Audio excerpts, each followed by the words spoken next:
श्री महाभारत खिल्ल भागे सप्तमोध्याय में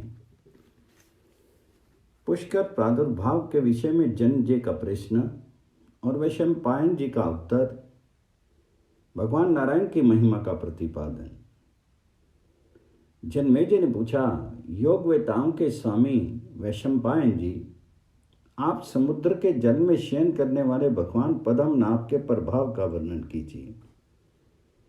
साथ ही यह भी बताइए कि पुष्कर में भगवान जी के नाभि कमल में पहले देवताओं और ऋषियों की उत्पत्ति किस प्रकार हुई। इस संपूर्ण रहस्य पर प्रकाश डालिए, क्योंकि भगवान श्री हरि की कीर्ति का श्रवण करने से मुझे तृप्ति नहीं होती है, अधिकाधिक सुनने की इच्छा बढ़ती है। भगवान पुरुषोत्तम कितने समय तक और किस लिए एकार्णव के जल में शयन करते हैं और काल की उत्पत्ति का क्या कारण है। सुरेश्वर विष्णु कितने समय में जागते हैं और उस योग निद्रा से उठ करके वे भगवान किस प्रकार संपूर्ण जगत की सृष्टि करते हैं। तात महामुनि, पूर्व काल में कौन कौन से प्रजापति थे और सनातन श्री हरि ने इस विचित्र जगत की सृष्टि किस प्रकार की थी। मुनि, उस भयानक के कारण में जबकि समस्त चराचर प्राणी नष्ट हो जाते हैं, देवताओं और असुरों का भी पता नहीं रहता, नाग और राक्षस भी काल के गाल में चले जाते हैं, अग्नि वायु आकाश और भूतल का भी कुछ पता नहीं चलता, महाभूतों में भारी उलट फेर हो जाता है और संसार एक गहन गुफा के समान प्रतीत होता है। महाभूतों के अधिपति, महान कर्म करने वाले और महातेजस्वी सुर गुरु श्रेष्ठ भगवान नारायण कैसे और किस विधि का आश्रय लेकर के रहते हैं। ब्राह्मण धर्मिष्ठ महिषे, मैं शिष्य भाव से आपकी शरण में आया हूँ। आप मुझसे भगवान नारायण के यश का इस प्रकार वर्णन कीजिए कि मेरा सारा संशय दूर हो जाए। भगवान हम लोग श्रद्धापूर्वक आपकी बातें सुनने के लिए बैठे हैं। आप हमारे समक्ष महात्मा श्री हरि के भूत और भविष्य अवतारों की दृष्टि में रख करके उसके श्रेष्ठ का वर्णन कीजिए। वैशंपायन जी ने कहा, निष्पाप कुरुकुल श्रेष्ठ जन्मेजय, भगवान नारायण के यश का गान प्राप्त करने के लिए जो तुम्हें सप्रिया हो रही है वह तुम्हारे कुल के अनुरूप ही है। ऐसी इच्छा का उदय होना पुण्य कर्म का फल है। हमने पूर्व काल के पुरातन देवताओं तथा प्रवचन करने वाले महात्मा ब्राह्मणों के मुख से श्रुति के अनुसार भगवान पद्मनाभ के प्रभाव का जैसा वर्णन सुना है उसे बताता हूँ, सुनो।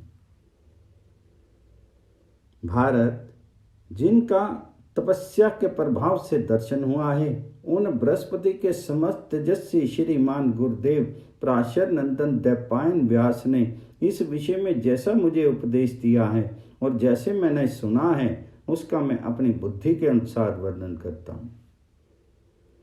केवल ऋषि होने मात्र से उनकी कही हुई बातों को उन्हीं की भांति ठीक ठीक समझ लेना मेरे लिए भी संभव नहीं है।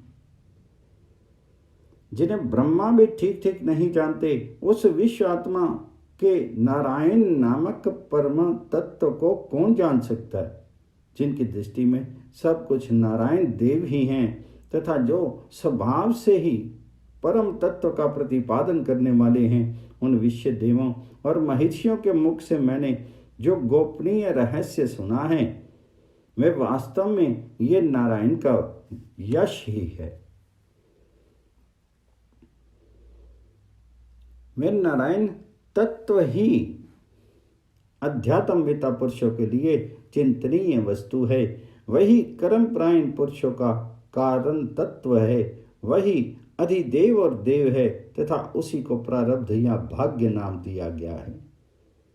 जो भूत और अभिभूत, जो महर्षियों का परम ज्ञेय तत्व है, जो सत्य है तथा जिसे वेदों द्वारा देखा या जाना गया है, उस परमात्म तत्व को जो जानते हैं वे ही वेदवेता हैं। जो कर्ता कारक बुद्धि मन क्षेत्रज्ञ प्रधान पुरुष और शास्ता हैं, जो अकेला ही इन शब्दों द्वारा प्रतिपादित होता है वह एकमात्र परमात्मा ही जानने योग्य है। वही काल बन करके काल को भी सुलाता है, अर्थात वही काल का भी काल है, वही सबका सृष्टा तथा सर्वथा स्वतंत्र है। 5 प्रकार का प्राण भी वही है, वही ध्रुव एवं अक्षर ब्रह्म है। अनघ उनकी उपासना में तत्पर रहने वाले पुरुषों द्वारा विविध भावों से उनका प्रतिपादन किया जाता है। वही भगवान सबको बनाते और बिगाड़ते हैं। जो हमसे कर्म कराता है उसी ने हमें विधि निषेध के बंधन में बांध करके व्याकुल कर रखा है। हम उसी ईश्वर का यज्ञ द्वारा यजन करते हैं और शांत भाव से उन्हीं को पाना चाहते हैं। जो वक्ता अर्थात वाणी का प्रवर्तक है, जो वक्तत्व विषय है तथा जो वक्तापन का अभिमान रखने वाले मुझ जीवात्मा के रूप में भी विद्यमान है, उनके स्वरूप का मैं तुम्हारे समक्ष प्रतिपादन करता हूँ। तुम उसे सुनो। जो मुख्य श्रेय मोक्ष है तथा तुम लोग जिस स्वयं आदि दूसरे श्रेय की चर्चा करते हो,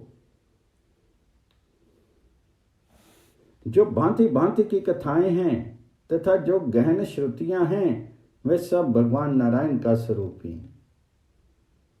ये विश्व, इस विश्व के पालक और देवता सब के सब नारायण रूपी हैं। जो लौकिक सत्य और असत्य हैं, जो कारण और कार्य हैं, जो भूत हैं, जो परस्पर एक दूसरे के जनक बीज वृक्ष आदि हैं, जो भविष्य हैं तथा तीनों लोकों में जो कुछ विचार आचार और कुटस्थ वस्तु है, वह सब कुछ सर्वश्रेष्ठ पुरुष प्रवर भगवान नारायण ही है। इस प्रकार श्री महाभारत के खिल्ल भाग हरिवंश के अंतर्गत भविष्य पुराण में पुष्कर प्रादुर्भाव विषयक 7वां अध्याय पूर्ण हुआ। 8वां अध्याय में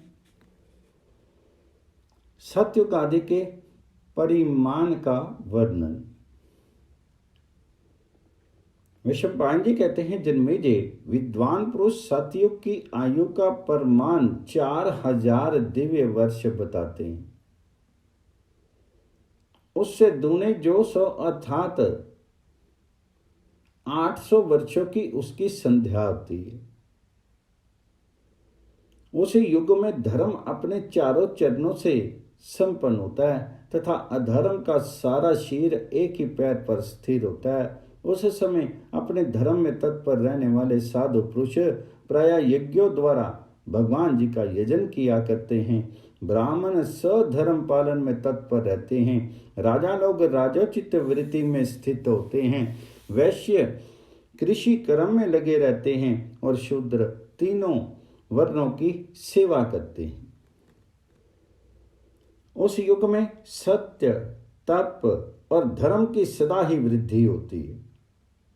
साधु पुरुष जिसका आचरण करते हैं उसी का दूसरों को उपदेश देते हैं। भारत, सतयुग में सभी धर्म बुद्धि प्राणियों का वे नीच योनि या नीच कुल में क्यों ना उत्पन्न हुआ हो, ऐसा ही बर्ताव होता है। यहाँ 3000 दिव्य वर्षों का त्रेता युग बताया जाता है। उसकी संध्या उससे दुगने 100 अर्थात 600 वर्षों की होती है। उस युग में धर्म 3 पैरों से और अधर्म 2 पैरों में स्थित होता है। सतयुगों में सत्य और सत्य गुण सब अविकल रूप से विद्यमान रहते हैं, परंतु त्रेता में कर्म फल की स्पृहा से युक्त होने के कारण सभी वर्ण विकार को प्राप्त होते हैं और चारों वर्णों में विकृति आने से सभी लोग दुर्बल हो जाते हैं। ये त्रेता युग की स्थिति बताएगी जिसका निर्माण साक्षात भगवान जी ने ही किया है। अब द्वापर की जो चेष्टा है उसको भी सुनो। तुम्हें उसको भी सुन लेना चाहिए। कुरुश्रेष्ठ, द्वापर युग जो 2000 दिव्य वर्षों का होता है और उसकी संध्या 400 वर्षों की बताई गई है। कुरुपुंगव, उस युग में भी अर्थपरायण ज्ञानी, रजोगुण से आच्छन्न, शठ, दुष्टा करने वाले और शूद्र ब्राह्मण आदि पैदा होते हैं। उस समय धर्म 2 ही पैरों से स्थित होता है, किंतु अधर्म 3 पैरों से खड़ा होकर के क्रमशः उत्थान करने लगता है। सतयुग में जो धर्म की मर्यादाएं बंधी होती हैं, वे धीरे धीरे इस युग में आकर के उलट जाती हैं। ब्राह्मणत्व के भाव नष्ट हो जाते हैं, आस्तिकता की दीवार ढह जाती है। द्वापर युग के अंत में कली धर्म का सम्मिश्रण हो जाने के कारण लोग व्रत और उपवास छोड़ देते हैं। क्रूर कलयुग अपनी 200 वर्ष की संध्या के साथ 1000 दिव्य वर्षों का बताया गया है। उस युग में अधर्म अपने चारों पैरों से संपन्न होता है, किंतु धर्म का शीर एक ही पैर से टिका रहता है। उस युग के मनुष्य प्रायः कामपरायण और तमोगुण से आच्छन्न होते हैं। कलिकाल में प्रायः कोई मनुष्य उपवास करने वाला, साधु, सत्यवादी, आस्तिक तथा ब्रह्म ज्ञान का उपदेश करने वाला नहीं होता है। कलयुग के ब्राह्मण अहंकार के वशीभूत तथा स्नेह बंधन से शून्य हो शूद्रों के समान आचरण वाले हो जाएंगे और शूद्र सदाचार का पालन करेंगे। लोग आश्रमों को कलंकित करेंगे, वरन संकर उत्पन्न होकर के अगम्य स्त्रियों के साथ रमन करेंगे। कलयुग में प्रायः लोगों का ऐसा ही बर्ताव होता है। इस प्रकार 12,000 दिव्य वर्षों का एक चतुर्युग कहलाता है। यहाँ 71 चतुर्युगों का एक मनवंतर कहा जाता है। इतने समय के बाद एक मनु नष्ट हो जाते हैं। जन्मेजय, युगांत अर्थात परले काल में समस्त चराचर जगत का नाश हो जाता है, इसमें संदेह नहीं है। तीनों वेदों में भी इसका वर्णन मिलता है। ज्ञानी पुरुष 12,000 दिव्य वर्षों का एक चतुर्युग मानते हैं। इस चतुर्युग की जब 1 सहस्त्र आवृत्ति हो जाती है, तब उसे ब्रह्मा का एक दिन कहते हैं।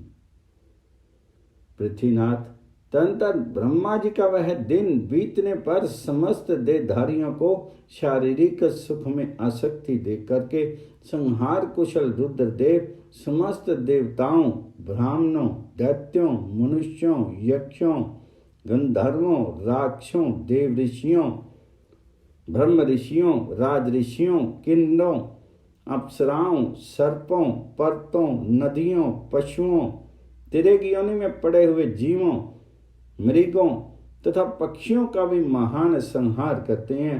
महाभूतों के पति वे भूत श्रेष्ठा भगवान सारे भूतों एवं जगत का संहार करने के लिए ही उनकी सृष्टि करते हैं।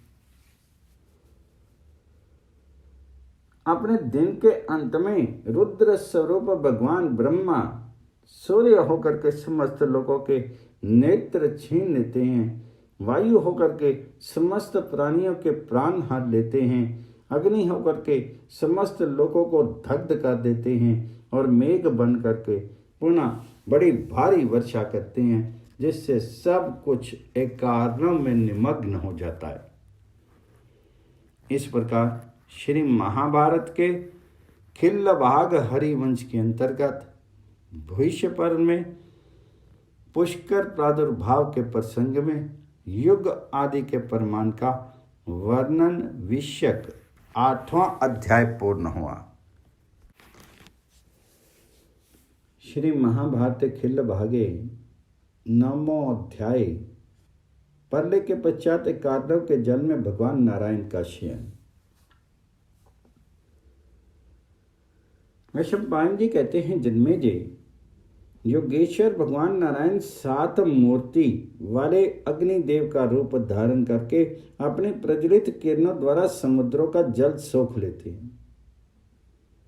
सारे समुद्रों, नदियों, कूपों और पर्तों का संपूर्ण जल अपनी किरणों द्वारा पी करके पृथ्वी के सहस्रों टुकड़े करके उसे रसातल में ले जा करके वे रसातल का भी सारा उत्तम रस पी लेते हैं। जल में गीलापन की सृष्टि करते हुए वे प्राणियों को निश्चित रूप से और जो कुछ देते हैं वे सब प्रलय काल में वे ही कमल नयन पुरुषोत्तम उनसे ले लेते हैं। वे श्री हरि बलवान वायु होकर के संपूर्ण जगत को कंपित करते हुए उस वायु के द्वारा ही देवताओं में प्राण संचार करते हैं। तदनंतर देवताओं तथा समस्त देहधारियों की जो सारी इंद्रियां हैं तथा जो अन्य विषय आदि हैं उनकी जहाँ से उत्पत्ति हुई है वे उसी कारण तत्व में लीन हो जाते हैं। गंध, घ्राण इंद्रियां और शील ये तीनों गुण पृथ्वी के आश्रित हैं। जीहा, रस और क्लेद ये जल के आश्रित रहने वाले गुण हैं। रूप, नेत्र और पाक ये अग्नि के आश्रित रहने वाले गुण हैं। स्पर्श, प्राण और चेष्टा ये वायु के आश्रित रहने वाले गुण हैं। शब्द, श्रवण इंद्रियां और आकाश ये शब्द के आश्रित रहने वाले गुण हैं। ये सब के सब परमेष्टि एवं वर्णीय भगवान ऋषिकेश के आश्रित होते हैं।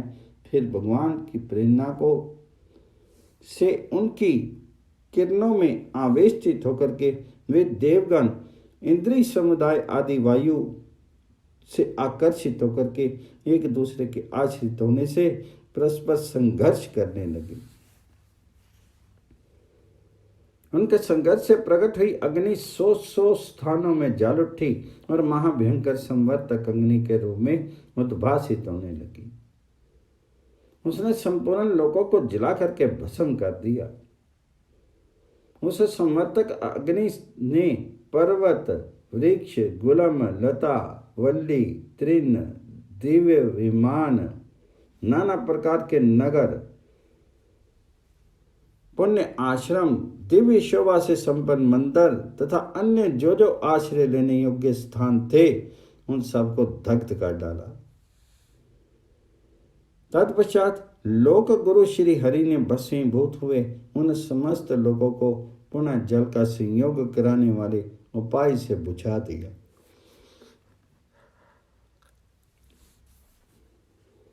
शास्त्रों ने मारे उन महंत जैसे श्री कृष्ण ने महान मेघ बन करके दिव्य जल रूपी हविष्य से पृथ्वी को तृप्त किया। दूध के समान स्वादिष्ट उत्तम कल्याणकारी एवं पवित्र उस जल से वह जलती ही पृथ्वी पूर्णतः शांत होगी। वे पर्वत और वृक्ष आदि जल से आच्छादित होकर के सब ओर से जल ही जल धारण किए रहे और एकार्णव के जल में विलीन होकर के सब प्रकार के प्राणियों से शून्य होगी। पांचों महाभूत भी उन अमित बलशाली भगवान विष्णु में प्रविष्ट हो गए। जब सूर्य, वायु और आकाश का भी सूक्ष्म परमात्म तत्व में लय हो गया, जीव जंतु का सत्ता अभाव हो गया, तब एकमात्र अमित बुद्धिमान सनातन पुरुष श्री हरि अपने किसी अनिर्वचनीय पुरातन रूप का आश्रय लेकर के पहले के जल का शोषण और पान करके उस दिव्य कानर के जल में निवास करने लगे। वे योगी श्री हरि योग का आश्रय लेकर के नारव के जल में रहने लगे। वहां रहते हुए उनके सहस्त्रों अयुक्त वर्ष व्यतीत हो गए। इन अव्यक्त परमेश्वर को कोई भी व्यक्त रूप से नहीं जान सका। जन्मेजय ने पूछा, जिसका यहाँ वर्णन किया है इस एकार्णव की विधि अवधि क्या है, अर्थात भगवान उसमें कब तक निवास करते हैं? ये पुरुष कौन है?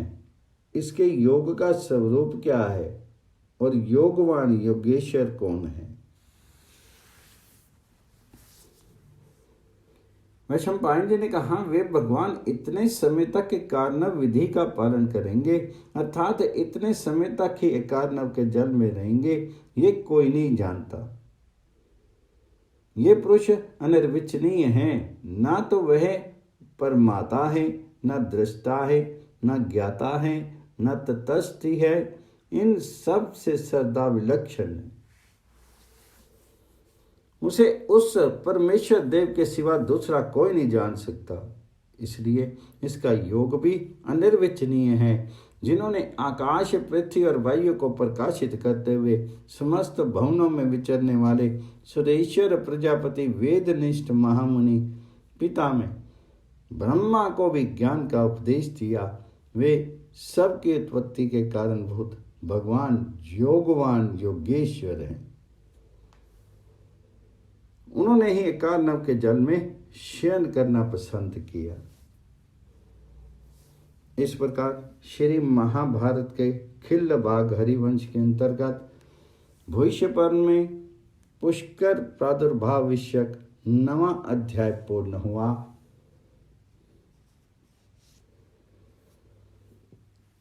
श्री महाभारत के खिल्ल भागे 10वें अध्याय में एकार्णव में भगवान और मार्कंडेय जी का संवाद। वैशंपायन जी कहते हैं, जन्मेजय, आत्म स्वरूप को प्रकाशित करने वाले तप से संपन्न सर्वसमर्थ रजोगुण रहित महातेजस्वी महाबाहु अविनाशी भगवान नारायण हरि ने इस प्रकार संपूर्ण जगत के एकार्णव में हो जाने पर संपूर्ण जल को आच्छादित करके उसमें शयन किया। ये वे ही भगवान हैं जिन्हें विद्वान पुरुष अविनाशी ब्रह्म के रूप में जानते हैं। वे भूत भविष्य और वर्तमान तीनों कालों का आश्रय लेकर के वहां सोए थे। जिस परम तत्व को यज्ञ पुरुष के नाम से कहा गया है तथा पुरुष नाम से प्रसिद्ध जो अन्य वस्तुएं हैं, वे सब पुरुषोत्तम श्री हरि। यज्ञ में तत्पर रहने वाले जो ब्राह्मण ऋत्विज कहलाते हैं, वे इन्हीं परमात्मा श्री हरि के विग्रह से पूर्व काल में प्रकट हुए थे। उस समय उन्होंने उनको किस तरह प्रकट किया, ये बताता हूं, सुनो। उन भगवान ने सर्वश्रेष्ठ ब्रह्मा और सामगान करने वाले उद्गाता को अपने मुख से उत्पन्न किया। होता और अध्रवियों की सृष्टि अपनी दोनों भुजाओं से की। वेद अध्ययन करने के कारण ब्राह्मण उच्छंसी नाम वाला ब्राह्मण उनसे प्रकट हुआ। उन्होंने प्रस्तोता और मैत्रा वरुण नामक प्रशस्ता की सृष्टि करके प्रति प्रस्थाता को उत्पन्न किया। भारत, उन्हीं भगवान ने उदर से प्रतिहर्ता और पोता की सृष्टि की। भरत नंदन, उन्होंने मन और उरु से अच्छवाक और नेष्टा को उत्पन्न किया। दोनों हाथों से अघृद और यज्ञ संबंधी सुब्रह्मण्य को उत्पन्न किया। भुजाओं से ग्रावस्तोता और यज्ञ संबंधी उन्नेता की सृष्टि की।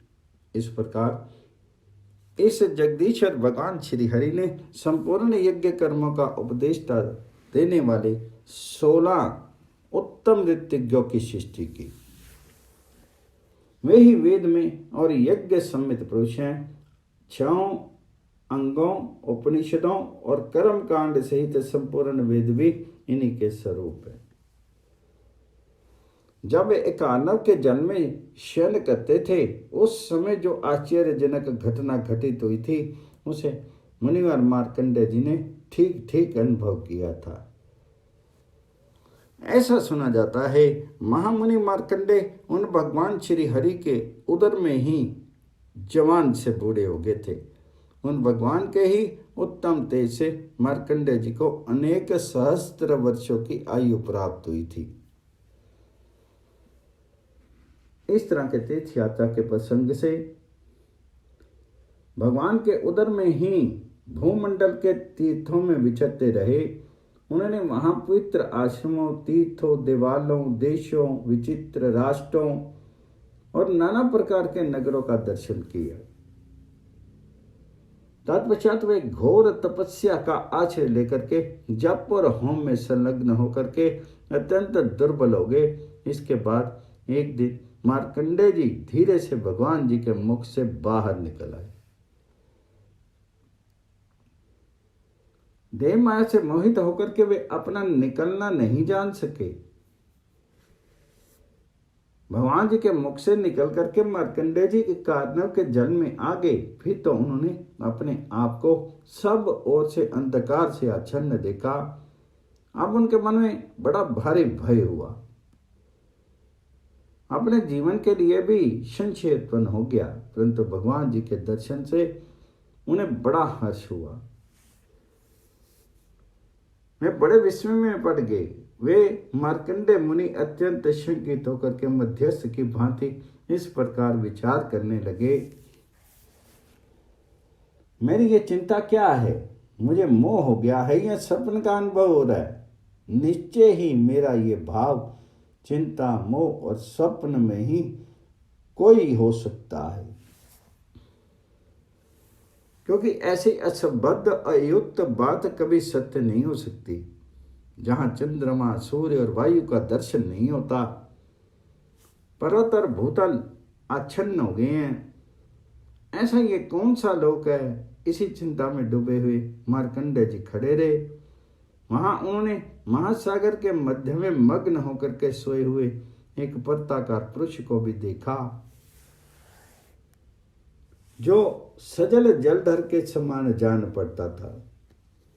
वह पुरुष अपने तेज से तप सा जान पड़ता था, अपनी दीप्ति से उद्भासित सा होता था, गंभीरता के कारण जागता सा जान पड़ता था और सर्प के समान उच्छ्वास ले रहा था। वे मुनि आश्चर्य से चकित होकर के ज्यों ही भगवान जी के पास ये पूछने के लिए आए कि आप कौन हैं, त्यों ही फिर धीरे से भगवान जी के उदर में पहुंचा दिए गए। पुनः उनकी कुक्षी में प्रवेश करने पर मार्कंडेय जी सुस्थिर हुए। वे एक आदम की घटना को स्वप्न दर्शन समझते हुए फिर इधर उधर विचरने लगे। वे पहले की ही भांति पृथ्वी पर घूमने लगे और भूतल तथा स्वर्ग के पवित्र पुण्य तीर्थों का दर्शन करने लगे। उन्होंने भगवान जी के उदर में स्थित हुए सैकड़ों यज्ञ संबंधी ब्राह्मणों, उत्तम दक्षिणा के साथ समस्त होने वाले यज्ञों के अनुष्ठान में लगे हुए यजमानों को देखा।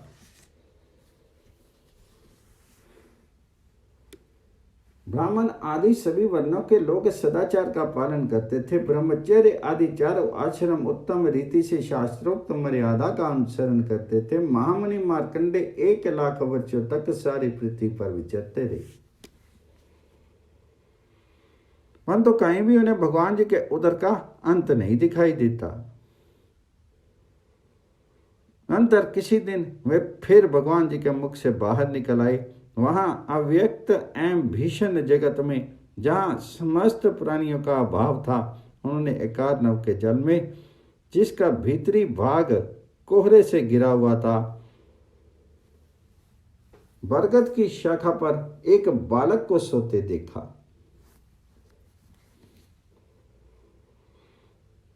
फिर वे आश्चर्यचकित और कौतूहल युक्त होकर के खड़े रह गए।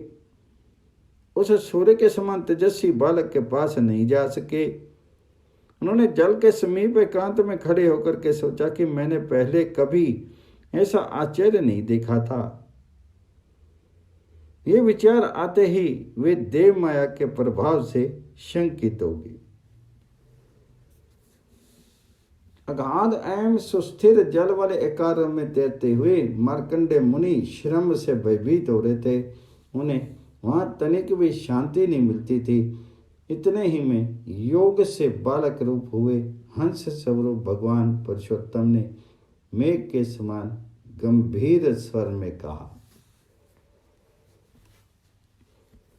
श्री भगवान जी बोले, बेटा डरो मत, डरने की आवश्यकता नहीं है, यहीं मेरे निकट चले आओ। धीर मुनि मार्कंडेय, तुम बालक हो, अतः श्रम से पीड़ित हो रहे हो। तो मार्कंडेय जी ने कहा, कौन मेरी तपस्या तथा अनेक सहस्त्र वर्षों की आयु वाली अवस्था का तिरस्कार करता हुआ मुझे नाम लेकर के पुकार रहा है। देवताओं के यहाँ भी ये आचार प्रचलित नहीं है। साक्षात लोकनाथ ब्रह्मा जी भी मुझे दीर्घायु कहते हैं, मेरा नाम नहीं लेते। किसने अपने जीवन का मोह त्याग दिया है, जो आज मुझ घोर शिरा के तप का तिरस्कार करता हुआ मुझे मार्कंडेय कह करके अपनी मौत देखना चाहता है। वैशंपायन जी कहते हैं, जन्मेजय, जब महामुनि मार्कंडेय क्रोध पूर्वक इस प्रकार बोले थे, उस समय भगवान जी ने पुनः अपने शरणागत भक्त इन महिषी से इस प्रकार कहा। श्री भगवान बोले, वत्स, मैं तुम्हें जन्म देने वाला तुम्हारा पिता और गुरु ऋषिकेश हूं। तुम्हें दीर्घायु प्रदान करने वाला पुरातन पुरुष मैं ही हूं। तुम मेरे पास क्यों नहीं आते हो? पूर्व काल में पुत्र की इच्छा वाले तुम्हारे पिता अंगरा मुनि ने तीव्र तपस्या का आश्रय लेकर के सर्वप्रथम मेरी ही आराधना की थी। तब मैंने अग्नि तुल्य तेजस्वी अपरिमित आयु वाले अपने परम प्रिय महिषी तो जो घोर शिरा को उन्हें पुत्र रूप में प्रदान किया। ऐसी स्थिति में जो मुझसे अभिन्न नहीं हुआ है, वह दूसरा कोई भूत अचेतन होने के कारण एक कारण में रह करके कीड़ा करने वाले मुझ योग धर्मी परमात्मा का दर्शन करने का साहस नहीं कर सकता। वैशंपायन जी कहते हैं, जन्मेजय, ये सुनकर के महातपस्वी मार्कंडेय के मुख पर प्रसन्नता छा गई। उनके नेत्र आश्चर्य से खिल उठे। उन्होंने मस्तक पर दोनों हाथ जोड़ लिए। उन लोक पूजित दीर्घ आयु महर्षि ने भगवान जी के मुख से अपने नाम और गोत्र को सुनकर के उनके चरणों में सिर झुका दिया और प्रणत भाव से नमस्कार किया। मार्कंडेय जी बोले, अनघ, आप इस कार्नव के मध्य में जो बालक रूप धारण करके शयन कर रहे हैं, आपकी इस माया को मैं ठीक ठीक जानना चाहता हूं। निष्पाप परमेश्वर, संपूर्ण ऐश्वर्य, धर्म, यश और श्री से संपन्न आप कौन हैं और किस नाम से लोक में जाने जाते हैं? मैं अनुमान करता हूं कि आप कोई महान भूत हैं, क्योंकि कोई साधारण भूत यहां नहीं ठहर सकता। तो श्री भगवान जी बोले, मुने, मैं नारायण समस्त देहधारियों की उत्पत्ति का कारण भूत ब्रह्मा, संपूर्ण भूतों का उद्भव करने वाला तथा समस्त भूतों का संहार करने में समर्थ रुद्र हूं। मैं ही शक्र नाम से प्रसिद्ध होकर के इंद्र पद पर प्रतिष्ठित हुआ हूं। मैं ही ऋतुओं का स्वामी संवत्सर हूं। मैं ही प्रत्येक युग में युगांत और युग आवर्त कहलाता हूं। मैं ही संपूर्ण प्राणी और समस्त देवता सर्पों में शेष तथा सारे पक्षियों में गरुड़ भी मैं ही हूं। मैं शस्त्रों मस्तकों से युक्त विराट पुरुष हूं। मैं ही वह आकाश व स्वर्ग हूं जो मेरे चरण चिन्हों से व्याप्त हैं। मैं ही सूर्यदेव, यज्ञ पुरुष तथा तपो यज्ञ, योग यज्ञ आदि अनेक प्रकार के यज्ञों से संपन्न होने वाला महायज्ञ भी मैं ही हूं। मैं ही देवताओं को भविष्य पहुंचाने वाला अग्निदेव हूं। जल जंतुओं का पालक अविनाशी वरुण भी मैं ही हूं।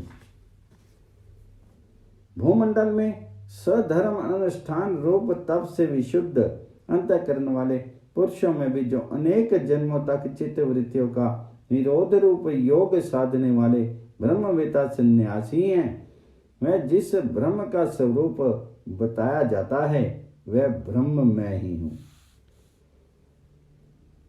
जिसने विश्व आत्मा का साक्षात्कार कर दिया है वह ज्ञानी मैं ही हूं। मैं ही योगियों में परम योग वेता हूं, मैं ही समस्त प्राणियों का अंत करने वाला कि दांत एवं समस्त लोकों का काल हूँ। मैं ही कर्म क्रिया जीव और सब को धर्म के स्वरूप या फल का दर्शन कराने वाला हूँ। मैं ही समस्त प्राणियों में अंतर्यामी से स्थित निष्क्रिय साक्षी आत्म ज्योति से प्रकाशित सनातन परमात्मा हूँ। मैं ही प्रकृति पुरुष और देवता हूँ। मैं ही सबका आदि कारण अक्षय एवं अव्यय परमेश्वर हूँ। मैं ही संपूर्ण आश्रम में निवास करने वाला पुरुषों का धर्म और तप हूँ।